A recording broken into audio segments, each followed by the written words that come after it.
Episode की starting में हमें दिखाया जाता है कि उन क्लास में एंट्री करता है और वो एंट्री करते देखता है कि हारू जो होती है ना, वो नीचे सर करके बैठी होती है और उसके पास खड़ी होती है आसाकुरा। और वो जैसे आसाकुरा उसको देखती है कि उनको बोलती है कि हारू की तबीयत खराब है और ये बोल के वहाँ से चली जाती है। तो वो हारू की साइड देखता है और बोलता है कि क्या तुम्हारी तबीयत ठीक है, तुम सैटरडे को मतलब रिव्यू क्लास के लिए नहीं आई? तो बोलती है कि मैंने ना खुद ही रिव्यू कर लिया था क्योंकि उसको एक रिव्यू सेशन रखना था। और बोलती है मैं बहुत बोर हो रही हूँ तो तुम अपना काम कर लो। तो जो उनको ना थोड़ा गुस्सा आता है, वो बोलता है यार हारी तुम नॉर्मल लोगों की तरह काम क्यों नहीं करती हो? तो बोलते हैं कि नॉर्मल लोगों की तरह क्या? बोलते हैं कि तुम किसी लड़के को ढूंढो। क्यों बोलता है हारूई को, किसी लड़के को ढूंढो, उसके साथ घूमने वूमने जाओ, मतलब डेट वेट पे जाओ और इससे तुम्हारे दो काम हो जाएंगे। शाम को मतलब घूमने भी जाओगे और जो तुम ये ऐसी चीज़ों को ढूंढने की कोशिश करते हो ना जो दुनिया में है नहीं, शायद तुम्हें वो भी मिल जाए। तो ये बोलते हैं कि मुझे लड़कों वगैरह में कोई इंटरेस्ट नहीं है और अगर मैं लड़कों में इंटरेस्ट लेने लगूंगी तो एस एस ब्रिगेड का क्या होगा? तो ये कहता है एस एस ब्रिगेड को ना ग्रुप बना दे तू। तो बोलते कि नहीं मैं ऐसे ग्रुप नहीं बनाना चाहती थी, इसलिए तो मैंने इसको इसको बनाया, इन्वेंट किया है। उसके बाद सीन शिफ्ट होता है, हमें दिखा जाता है अपने क्लब रूम में बैठे होते हैं और ये ना जो डेस्कटॉप इनकी साइट होती है जो इनकी एसएस ग्रुप की ना, वहाँ पे जो आशा हीना है ना उसकी मतलब बोल्ड पिक्चर जो उसने खींच क्लिक की होती है मेड की ड्रेस में, वो अपलोड करने वाली होती है। पर ये अपलोड करता है ना, उसको क्यों देख लेता है और क्यों इसको रोकता है। तो ये बोलती है कि क्यों ना करो उनको अपलोड। तो इसको समझाता है कि भाई इंटरनेट पे ना एक से एक हरामी लड़के पड़े हैं जो मतलब उसकी फोटोज को देखेंगे और उनका मिस यूज कर सकते हैं उसको ब्लैकमेल वगैरह करने में। और इसको फाइनली समझा के ना उनको डिलीट कर देता है। पर ये बहुत चालू होता है, उनको रिसाइकल बिन में से ना उठा के दोबारा से इसके सामने तो डिलीट कर देता है और एक फोल्डर में सेव कर देता है मिकुर, मतलब मिकुरो आसाहिना के नाम से, क्योंकि ये भी खुद अपने आप उसको लाइक करता है ना। तो उसका दिए फिर वहां से चली जा, ये बोलती है कि ठीक है फिर मैं जा रही हूँ। तो अब हमें इस एपिसोड में ना एक चीज पता चली है कि जब वहाँ क्लास के एंडिंग में ना जब ये अपने लॉकर रूम में गया था ना, तो इसके जूतों में ना किसी ने एक पर्ची रखी हुई थी एक टाइप से और उस पर लिखा होता है कि मुझसे लॉकर रूम में मिलना, मतलब तो फिर ये सोचता है कि किसने रखी होगी। तो सोचता है नागाटो नहीं रख सकती, ना ही ये जो इसका दोस्त है ये रख सकता है जो इनका नया दोस्त आया, और ना ही नागाटो रख सकती है, ना आसाही ना रख सकती है, और हारुई रखती ना तो हारुई तो सीधे इसको पकड़ के कान से लेके चली जाती है। तो ये ना फाइनली स्टाफ रूम में जाता है और जब ये वहां पे जाता है ना तो इसको मिलती है आसाकुरा। तो आसाकुरा को देख के ना चौंक जाता है। आसाकुरा को बोलता है कि तुमने मेरे को यहाँ क्यों बुलाया, मतलब वो पर्ची क्या तुमने डाली थी? तो ये बोलता है कि हाँ। तो ये सोचता है कि ये कोई प्रैंक कर रही है मेरे साथ। वो सोचता है कि जिसके दोस्त वगैरह ना वो बोलते हैं कि क्या मेरे दोस्तों ने कैमरा वैमरा छुपा रखा है कहीं पर, तुम मेरे साथ प्रैंक करने वाली हो? तो आसाकुरा उसको बोलती है कि नहीं तुम्हारे साथ कोई प्रैंक नहीं होने वाला था और मैं तुम्हारे साथ हारुई के बारे में बात करना चाहती हूँ। और ये बोलती है कि यार हम ये ना बताती है इसको कि ये डाटा इंटीग्रेशन थॉट एंटिटी जिसके लिए नागोटो काम करती है उसी के लिए काम करती है। और ये बोलती है कि हम ना हारुई पे नजर रख रहे थे और हारुई के आसपास ना कोई भी चेंज नहीं हो रहा है और हम ना उसकी पावर्स के बारे में कोई भी डाटा नहीं ले पा रहे और हम लोगों का काम यही है, हम लोग चाहते हैं उसका डाटा लेना। तो बोलता है तो तुम क्या करना चाहती हो? तो बोलते है कि जो हारुई है ना वो तुम्हारे बहुत प्यास है क्यों के, और हम देखना चाहते हैं कि अगर तुम मर जाओ, मतलब क्यों को मर जाए तो वो क्या कैसे बिहेव करेगी। और ये बोल के ना उस पर अटैक कर देती है। तो यहाँ पे क्यों ना बचने की कोशिश करता है, भागने की कोशिश करता है, पर हमें पता चलता है कि जो रूम है ना पूरा चेंज हो जाता है क्लासरूम से और एक बैटल रूम की तरह बन जाता है और वहां से ना भाग नहीं पाता। और ये इस पर उठा के ना अटैक भी करता है, पर ये ना इसको जाम कर देती है अपने पावर्स का यूज करके। और वो मतलब अपनी पावर, क्योंकि पूरा रूम कंट्रोल कर देते हैं ना अपनी पावर से, और ये इस पर अटैक करने वाली होती है तभी वहां नागाटो आ जाती है। और नागाटो और जो ये आसाकुरा ना ये दोनों एक ही बंदे के लिए काम कर रही है जिसका नाम था डाटा इंटीग्रेशन थॉट एंटिटी है, DIT। तो ये इसकी बल्कि एक तरीके से सबॉर्डिनेट है, हेल्पर थी इसकी। तो ये ना इसको रोक लेती है और बोलती है, मतलब इसको बोलती है कि तुम इसे नहीं मार सकती हो क्यों को। तो ये बोलती है कि हम देखना चाहते हैं और जिसके लिए तुम काम कर रही हो उसी के लिए मैं काम कर रही हूँ, तो मैं देखना चाहती हूँ कि क्यों के मरने पे ना हारुई कैसे इफेक्ट करती है और हमें बहुत सारा डाटा मिलेगा उसकी पावर्स के बारे में अगर ये मर जाएगा। पर ये बोलते हैं कि नहीं तुम इसको नहीं मार सकती हो, और ये मतलब एक दूसरे से फाइट करने लगते हैं। तो इसी फाइट में ना मतलब जो ये आसाकुरा होती है ना भारी पड़ रही होती है नागाटो पे। तो ये नागाटो को बोलती भी है कि अगर तुम क्योन को बचाने की कोशिश करोगे ना तो तुम मुझे नहीं हरा सकती। और ये ना इसके मतलब बॉडी से ना एक तरीके से मतलब जो वहाँ पे चेयर्स पड़े होते हैं उनके जो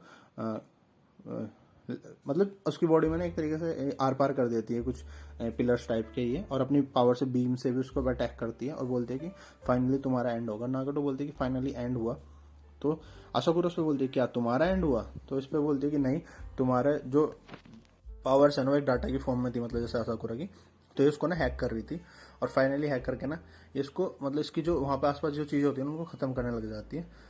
तो आसाकुरा समझ जाती है कि वो हार गई है क्योंकि इसने इसको अपनी पावर से हरा दिया है, और मतलब आसाकुरा वहां से गायब हो जाती है और नागाटो भी बेहोश हो जाती है। तो ये नागाटो के पास जाता है और नागाटो को देख के बोलता है कि क्या तुम ठीक हो? तो बोलते हैं कि नागाटो की कोई बात नहीं, और उस रूम को ना क्लासरूम को उसने चेंज कर दिया ना बैटल रूम में, फिर से क्लासरूम की तरह बना देती है और बताती है कि जो मेरी पावर्स है ना वो दोबारा से रिकंस्ट्रक्ट करने की है चीजें, और मतलब जब ये मरती है ना आसाकुरा, तो मरने से पहले आसाकुरा भी एक बात बोलती है कि जो DITE है ना, इसके ना बहुत सारे यहाँ पे ह्यूमनॉइड्स है नागाटो की तरह, तो जब तक तुम क्योन को बोलती है हारुई के साथ जिंदा रह सकते हो ना, तो जी लो, और क्या पता कल के दिन तुम कितने पावरफुल ह्यूमनॉइड से तुम्हें टक्कर लेनी पड़े। अब ना जो ये होती है नागाटो, ये कॉलेज का ना डाटा चेंज कर देती है और उसमें दिखा देती है कि आसाकुरा का ना फादर्स का ट्रांसफर हो गया, जिसे सुनकर ना हारुई बहुत खुश हो जाती है। और वो बोलता है, हारुई मतलब क्यों उनको बोलती है कि देखो एकदम से गायब हो गई एक लड़की मतलब उसमें सेकंड मंथ में कॉलेज के, और हमें ना अब कुछ बहुत इंटरेस्टिंग जानने को मिलेगा। अब फिर से जब ये अपने लॉकर रूम में जाता है ना क्यों, तो इसको एक और पर्ची मिलती है, इस बार फिर से इसके जूतों में रखी हुई, और लेकिन इस बार पर्ची जो होती है ना उस पर नाम लिखा होता है, वो मिकोरो ने भेजी होती है। और जब ये अपने क्लब रूम में जाता है ना, तो वहाँ पे उसको मिकोरो मिलती है, पर ये मिकोरो ना थोड़ी यंग होती है, मतलब बड़ी होती है, जो अपनी एज से ना बड़ी लग रही होती है, मतलब ऐसे जवान सी लग रही होती है। तो देख के कहता है कि क्या तुम मिकोरो की बहन हो, मतलब लग तो तुम उसी जैसे रही हो, पर तुम थोड़ी बड़ी लग रही हो। तो ये कहती है कि मैं फ्यूचर से आई हूँ। तो ये ना इस पर बिलीव नहीं करता है, कहती है कि मैं फ्यूचर वाली मिकोरो हूँ। तो ये कहता है कि अगर तुम फ्यूचर वाली मिकोरो, मतलब इसको एक प्रूफ देती है, दिखाती है कि अपना मतलब बॉडी पे एक मार्क दिखाती है और बोलती है कि इस मार्क को तुमने ही मुझे बताया था कि मेरी बॉडी पे है। और फिर ये इसको कहती है कि मतलब मैं फ्यूचर से आई हूँ। तो ये बोलता है कि अगर तुम फ्यूचर से आई हो, मतलब पहले बिलीव कर लेता है उस मार्क को देख के। तो बोलता है कि इस टाइम पे मतलब यहाँ पे दो मिकोरो होंगी। तो वो कहती है कि हाँ, जो मेरी पास्ट फॉर्म है मिकोरो आसाइना की, वो भी लंच कर रही है अपने दोस्तों के साथ, और मैं यहाँ तुमसे कुछ काम के लिए आई हूँ मिलने, और मैंने नागाटो को बाहर खड़ा रखा है। तो बोलती है नागाटो को मतलब तुम्हारे बारे में पता है? तो आसाइना बोलती है कि हाँ। तो इसको कहती है कि देख, अगली बार जब भी तेरे पे खतरा होगा ना, तो स्नो वाइट याद रखना, स्नो वाइट वर्ड याद रखना, और स्नो वाइट बोलना, और मैं तुम्हें मतलब बचाने आ जाऊंगी। तो ये बोलता है कि जैसे कल मेरे पे खतरा आया था, तो बोलती है कि कल वाला खतरा तो कुछ भी नहीं था, अब तुम पे से भी बहुत बड़े बड़े खतरे आने वाले हैं फ्यूचर में। और ये ऐसे बोल के ना बोलती है कि मैं ना, मेरे को पास में आना अलाउ नहीं था, मतलब क्योंकि भाई दो आसाइना नहीं हो सकती ना एक साथ, तो दूसरी वाले दिक्कत हो जाएगी टाइम फ्लो में। तो बोलती है कि बड़ी मुश्किल मतलब अपने जो जिनके लिए काम करती है उनसे परमिशन लेके आई हूँ, और इसको हक करती है लास्ट टाइम, बोलती है कि तुमसे बहुत दिनों बाद मिलके अच्छा लगा। तो ये जब जाने लगती है ना, तो इससे फिर से पूछता है कि तुम्हारी एज क्या है। तो इस पर ना देख के बोलती है कि ये ना इन्फॉर्मेशन क्लासिफाइड है, ये वाली मतलब आसाइना भी यही बोलती है, क्योंकि उससे भी इसने जो इस टाइम पे हमारे साथ प्रेजेंट में है छोटी आसाइना, उससे भी इसने यही बात पूछी थी ना, और फिर वहां से चली जाती है। अब ये ना जैसे वो वहां से जाती है ना आसाइना, तो नागाटो अंदर आती है। तो नागाटो को देख के कहता है कि तुमने क्या आसाइना जैसी एक लड़की को जाते हुए देखा है सर? तो इस पर नागाटो कहते हैं कि फ्यूचर वाली आसाइना की बात कर रही होगा तुम? तो कहता है कि हाँ। तो कहते हैं कि मतलब एक क्यों पूछता है कि तुम्हें फ्यूचर वाली आसाइना के बारे में पता है? तो कहती है कि हाँ। तो कहते हैं कि क्या तुम टाइम ट्रेवल कर सकती हो उनकी तरह? तो कहती है कि नहीं, मैं कर मतलब टाइम ट्रेवल इतनी बड़ी बात नहीं है। तो कहता है कि मुझे भी सिखा सकती हो तुम टाइम ट्रेवल करना? तो कहती है कि उसे ना मैं वर्डों में तुम्हें समझा नहीं सकती। तो और इसको ना फिर उसके लिए थैंक यू बोलता है कल के लिए, और बोलता है कि तुम बिना चश्मे के ना अच्छा लगती हो। तो इस पे ना नागाटो कुछ नहीं बोलती। अब ये फाइनली क्लास में जाता है ना, तो हारू इसका वेट कर रही है। तो हारू बहुत गुस्से में होती है और इसको ना खींच के ले जाती है अपने साथ। उसको बताती है कि जो ये लड़की है ना आसाकुरा गायब हो गई है, ये कनाडा बोल रही थी चले गए हैं, पर इसने ना वहाँ पे पता करा जहाँ पे जा रहे थे, जहाँ पे इसकी मतलब इन्फॉर्मेशन मिली है कॉलेज की तरफ से, और ये वहाँ पे नहीं गई है। और ये बोलती है कि मैं ना उसके घर जाऊंगी और जासूसी करूंगी, मतलब पता करूंगी वो कहाँ गई, और मुझे कुछ गड़बड़ लग रही है। एक ट्रांसफर स्टूडेंट आया 2 महीने बाद, मतलब ये इसी की बात कर रही है जो उनके ग्रुप में है, और एक लड़की गायब हो गई, पक्का कुछ गड़बड़ है।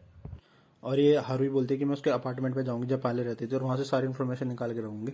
और तो ये बोलता है कि ठीक है, मुझे उस बात से कोई फर्क नहीं पड़ता, तुम्हें जो करना है करो। तो ये बोलती है कि नहीं, तू भी मेरे साथ चलेगा, तुझे पता करना होगा। तो ये बोलती है कि क्यों, मैं ही क्यों, मतलब मैं ही क्यों?